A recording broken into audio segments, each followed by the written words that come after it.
Hello everyone, thank you for coming at Ankita's English diaries और मैं हूं अंकिता। अगर आप भी बोलना चाहते हैं फर्राटेदार इंग्लिश तो फॉलो करिए मिशन लर्न इंग्लिश को। हम लोग ऑलरेडी 40 पार्ट्स कर चुके हैं। आप ये सारी ही वीडियोस टॉप राइट में आई मार्क टच करके देख सकते हैं या फिर नीचे डिस्क्रिप्शन बॉक्स में दिए गए लिंक्स को भी फॉलो कर सकते हैं। आज मिशन लर्न इंग्लिश के पार्ट 41 में हम लोग देखेंगे idioms for English conversation. Hindi में बात करते समय हम लोग कई बार बहुत फेमस मुहावरे और लोकोक्तियों का यूज करते हैं अपनी बात को इंटरेस्टिंग बनाने के लिए या फिर अपनी बात पे एम्फसाइज देने के लिए। वैसे ही इंग्लिश में भी कुछ कॉमन ईडियम्स होते हैं जिनका यूज करके आप अपनी बात को बहुत इंटरेस्टिंग और बहुत अट्रैक्टिव दिखा सकते हैं। तो स्टार्ट करते हैं मिशन लर्न इंग्लिश पार्ट 41। सबसे पहला ईडियम है नाच ना आवे आंगन टेढ़ा या फिर नाच ना जाने आंगन टेढ़ा। A bad workman quarrels with his tools। कई सारी जगह आपको वर्कमैन के बदले कारपेंटर भी दिखाई देगा। तो a bad carpenter quarrels with his tools। तो जब भी कोई इंसान अपनी गलती ना एक्सेप्ट करके किसी चीजों को ब्लेम करता है तो हम लोग बोलते हैं नाच ना जाने आंगन टेढ़ा। The captain blamed the pitch for the team's defeat, but everyone knows a bad workman quarrels with his tools। नाच ना जाने आंगन टेढ़ा। नेक्स्ट ईडियम है नाम लिया और शैतान हाजिर।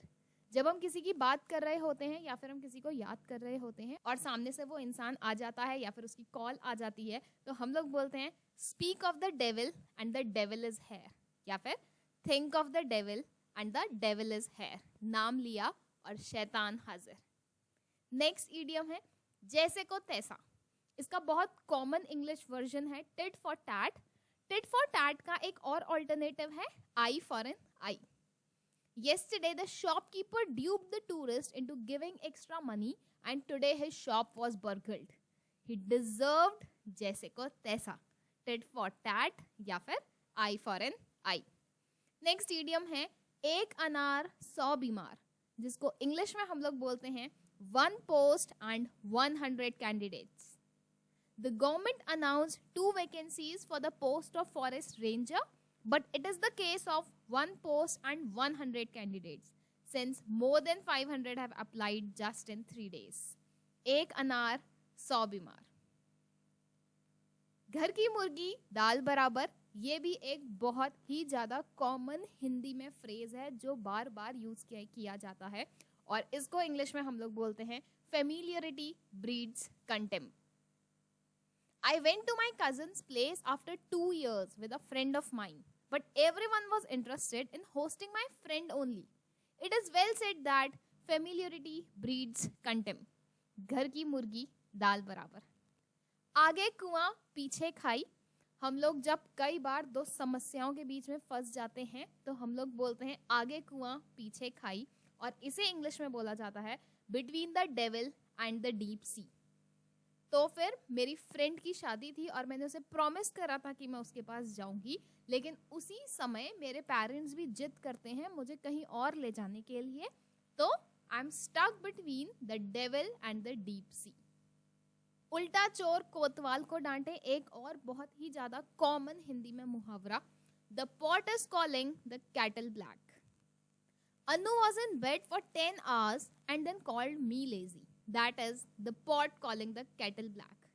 उल्टा चोर कोतवाल को डांटे।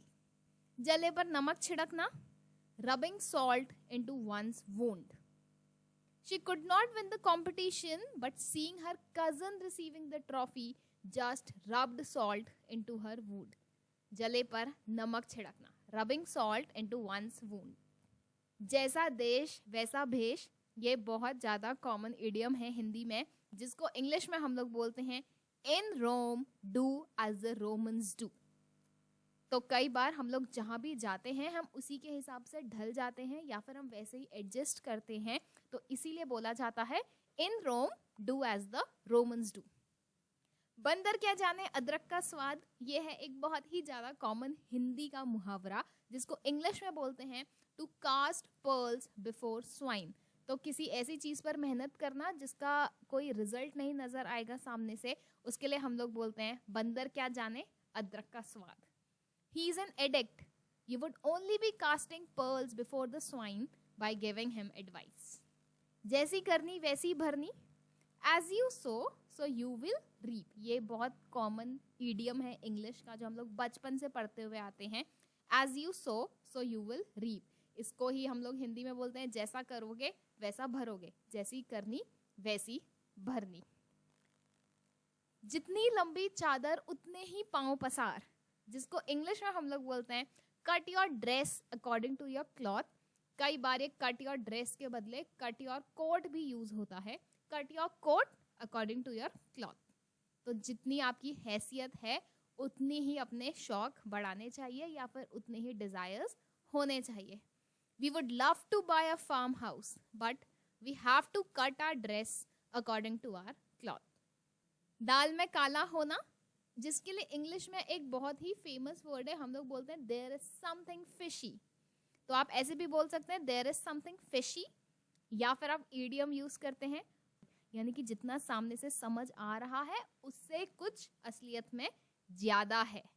The proposal can not be so simple and advantageous. I think there is something fishy, there is more to this than meets the eye. अब पछताए होत क्या जब चिड़िया चुग गई खेत, ये भी बहुत ज्यादा कॉमन ईडियम है।